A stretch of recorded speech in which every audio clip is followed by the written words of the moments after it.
Sesungguhnya cinta bukan hanya cinta. Cinta itu bukan hanya cinta, tetapi sesungguhnya cinta merupakan bagian penting dalam kehidupan kita. Hati manusia itu tidak akan sempurna sampai dia mengumpulkan 3 komponen penting. 1, khauf, bahwasanya hati harus senantiasa takut kepada Allah. 2, roja, bahwasanya kita berharap kepada Allah atas rahmatnya dan ampunannya. 3, mahabbah, bahwasanya kita ingin mendapatkan cinta dalam kehidupan kita ketika kita dicintai oleh Allah. Situlah yang saya sampaikan, bahwasanya cinta itu merupakan perkara yang penting. Makanya sampai Rasulullah di antara untaian doa yang beliau panjatkan kepada Allah bukan hanya meminta surga, bukan hanya meminta dijauhkan dari fitnah, dan bukan hanya pula ketika beliau meminta dijauhkan dari neraka, tapi di antara doa yang dipanjatkan oleh Nabi ketika Nabi meminta kekuatan 3 cinta yang terukir dalam doa yang indah ketika beliau menyebutkan, Allahumma inni as'aluka hubbaka wa hubba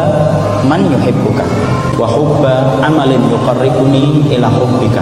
Ketika Nabi mengatakan dalam untaian doanya, ya Allah, aku minta kepadamu cintamu dan ridhomu, dan aku meminta cinta orang yang mencintaimu, dan aku meminta amalan yang paling kau cintai, yang paling cepat mendekatkan aku kepada cintamu.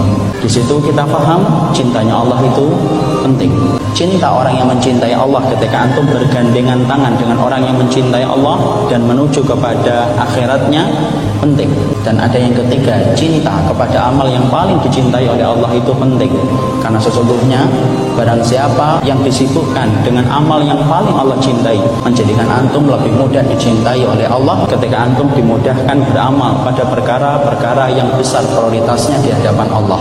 Karena kita khawatir kalau kita tidak menyebutkan doa ini, kita akan disibukkan oleh setan. Imam Ibnu Qayyim menyebutkan salah satu jebakan iblis bukan hanya menjebak antum untuk melakukan zina, bukan hanya menjebak antum untuk melakukan dosa ketika membunuh dan minum khamr, tapi salah satu jebakan lembut iblis itu adalah menyibukkan kita dalam perkara amal yang sedikit pahalanya supaya kita diluputkan dari amalan yang besar.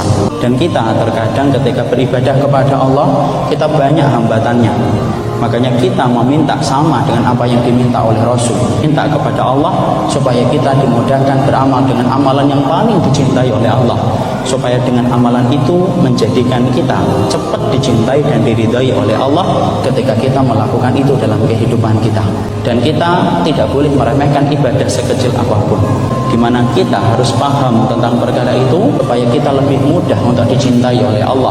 Karena barang siapa yang telah menyibukkan dirinya dengan perkara-perkara besar di hadapan Allah, maka dialah yang berpeluang besar untuk dicintai dan diridhai oleh Allah dalam kehidupan.